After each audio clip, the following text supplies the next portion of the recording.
আমরা শুরু থেকে স্বরাষ্ট্র মন্ত্রণালয় বলেছেন, আমি নিজে বলেছি এবং পুলিশের সকল পর্যায়ের কর্মকর্তারা এই নির্দেশ পেয়েছেন যে নিরীহ লোককে যেন গ্রেপ্তার করা না হয়, নিরীহ লোককে যেন হয়রানি করা না হয়। মামলা দায়ের করা হতো কারো মৌখিক অভিযোগের মাধ্যমে, মৌখিকভাবে বলার পরে থানার ভারপ্রাপ্ত কর্মকর্তা সেটা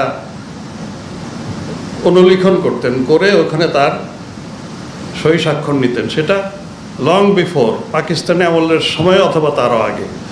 এখন যেটা হয়েছে মোস্টলি, যেহেতু এটা হয়তোবা আমাদের শিক্ষিতের হার বেড়েছে, সবাই নিজের হাতে লিখে নিয়ে আসেন এবং যখন একজন কমপ্লেইনেন্ট, যাকে আমরা আইনের ভাষায় বাদী বলি, উনি যখন নিয়ে আসেন তখন আমাদের উপরে এটা, আমাদের আইনে এটা ইটস এ কম্পালশন, আমরা এর বাইরে যেতে পারি না। ওইটা আমাদেরকে পুলিশকে মামলা হিসেবে রুজু করতে হয় এবং এখানে ইট ডাজন্ট ম্যাটার যে এটা সত্য না মিথ্যা, এই যাচাই করার আমার কোনো সুযোগ নেই।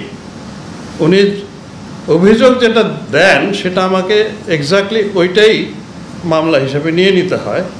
এরপর তদন্তে গিয়ে আমি দেখি যে আসলে কতটুকু সত্য কতটুকু মিথ্যা। সত্য অংশটুকুই আমরা তদন্তে উঠিয়ে নিয়ে আদালতের কাছে পাঠাই যে এই অপরাধটা হয়েছে।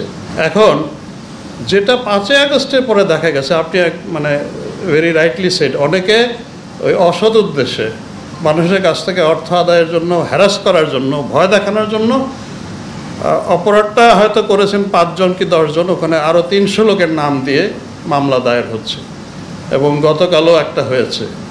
তো এটা আমি আপনাদের সকলকে নিশ্চিন্ত করতে পারি আপনাদের মাধ্যমে দেশবাসীকে যে আমরা শুরু থেকে স্বরাষ্ট্র মন্ত্রণালয় বলেছেন, আমি নিজে বলেছি এবং পুলিশের সকল পর্যায়ের কর্মকর্তারা এই নির্দেশ পেয়েছেন যে নিরীহ লোককে যেন গ্রেপ্তার করা না হয়, নিরীহ লোককে যেন হয়রানি করা না হয়। তদন্তে শুধুমাত্র যার বিরুদ্ধে দায় ভাগ পাওয়া যাবে তার বেলাতেই আমরা ওয়ারেন্ট অফ অ্যারেস্ট চাইব, তাকেই আমরা শুধু গ্রেফতারের কার্যক্রম করব, তার বেলায় নিব। কিন্তু এই যে যেটাকে মিথ্যা মামলা বলছেন, মামলাটা মিথ্যা না, মামলাটা সত্যই, কিন্তু অতিরিক্ত আসামির সংখ্যা বাড়িয়ে দেওয়া, এই জায়গাটা আমরা বন্ধ করতে পারছি না। এটা আসলে আইনে আমাদের এই সীমাবদ্ধতা